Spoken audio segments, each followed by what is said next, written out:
by photographing the girl with light coming through a screen and juxtaposing that with this net at an ice hockey game, it creates an interesting relationship, doesn't it? You almost think that the light and shadow is hitting her through the net, but of course the scale is all wrong.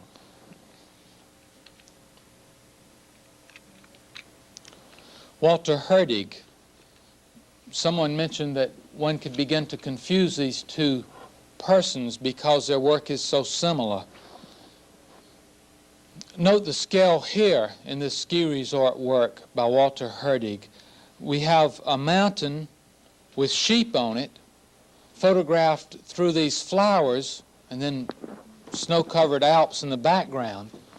What it does is it makes you think or feel that these flowers are these huge, giant flowers.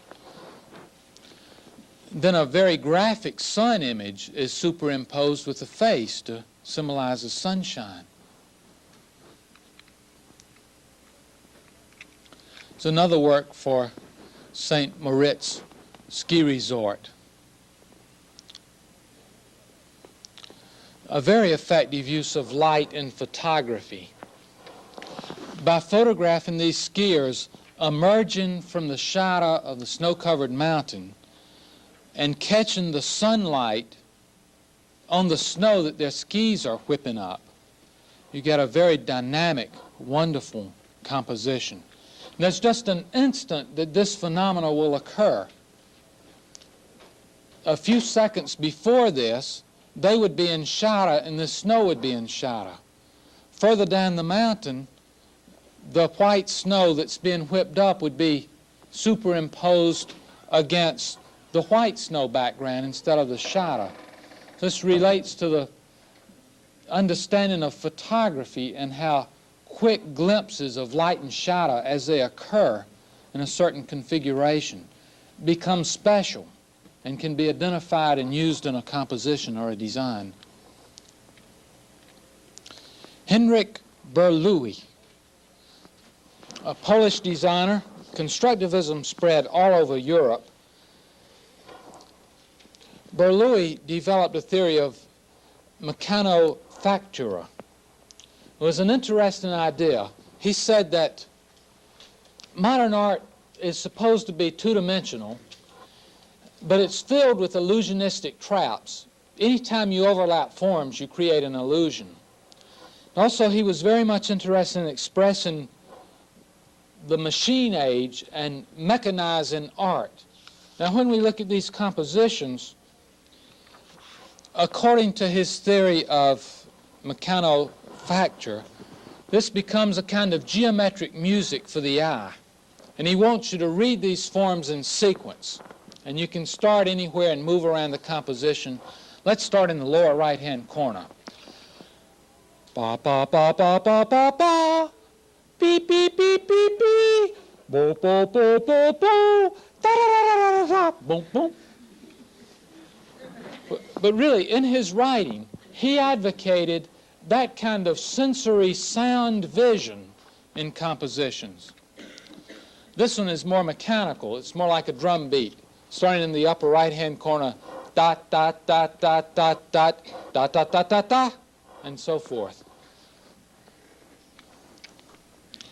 Part of his philosophy was that forms absolutely should not overlap, because he felt that if forms started to overlap, they would start creating illusions.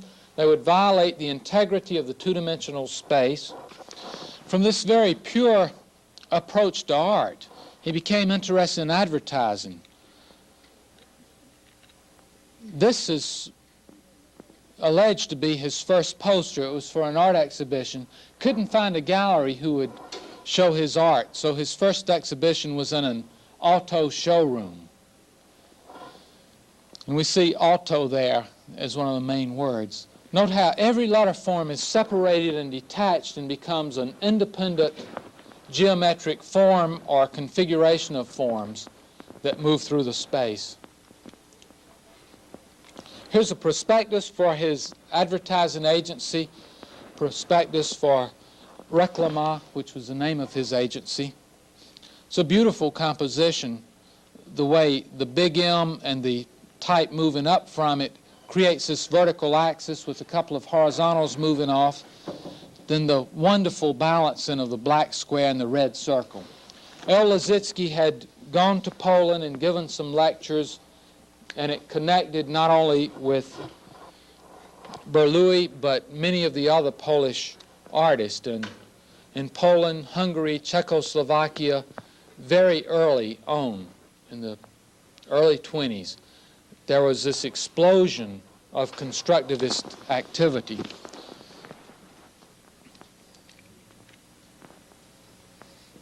Here's a communication for a client that's a radio station, and we find that theory at work in separating the elements, using this X to create a composition, the way the radio is letter spaced to make it prominent, printed in red, and then the other type is keyed off of this structure.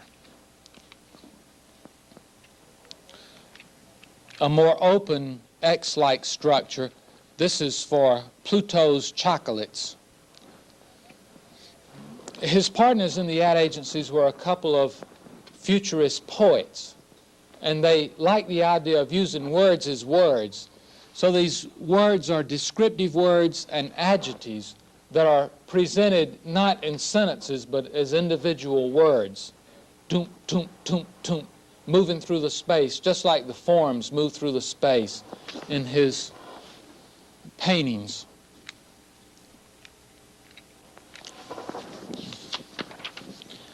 We now have Willem Sandberg. The typographic ideas of early modernism and graphic design extended into the post-World War II period, and Sandberg is a good person to talk about this. During the war, Sandberg, as a Dutchman, was active in the underground, in hiding, and he spent his time doing typographic experiments. Only much later were these works printed as two books called Experimenta Typographica and Experimenta Typographica II. K-R-U-G-E-S in Dutch means jugs. Note how that U is expanded and becomes a jug with those double U's standing for water within the jug. The inner life principle.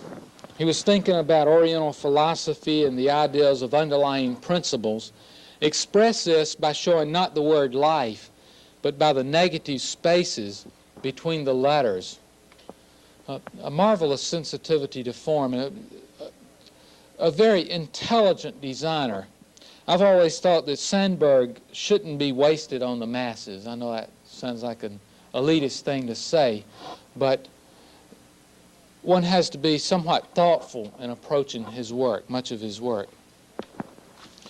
Sandberg became a museum director, and probably the only museum director of a major museum who did his own graphic design there at the desk of the director of the museum. He delighted in contrast. Here, M, J, and E are torn pieces of paper. Notice the composition and the positive-negative interplay here. This was a 1963 design. He lived to be quite old, and he was active into his old age as a designer and a critic and a museum director. But these 4 or 5 torn pieces of paper are composed so beautifully to make these rhythms of white moving through the space. Here's the cover for Experimenta Typographica II. With this delight in contrast, he tore out this T for the front cover. The back cover has an E torn out, but the E is white. He tore the E out as a negative shape out of the page. Here we see his interest in contrast in textures. He's used a brown cheap paper, cheaper than the craft paper used for newspaper bags. Recycled paper to be used for the linings of packages and so forth. Very coarse with a lot of debris in it, in contrast to a very high-quality coated white paper. note the configuration of the flames under this H, and the way the H is made of three forms, and then the way the T's come up almost like smoke from the fire that's moving up through the H. Very beautiful design work. Delighted in transparencies. Some of the papers he's used have been very lightweight paper, so you can see through them. Watch what happens here. There's a sheet of tracing paper bound here that overlaps the figure, and it has printing over it, and when you turn that, these dispersed characters move over to the other page, and they overlap the line of type in a very interesting manner. This is private, introspective graphic design, little limited edition books which were printed for anyone who is sufficiently interested to buy them in a bookstore. This would be just straight typography. He never used grids or real structured treatment. He would sort of intuitively place the lines of type, the words, the columns, into an informal balance and arrangement on the page.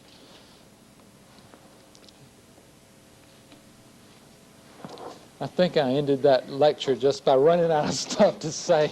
Okay.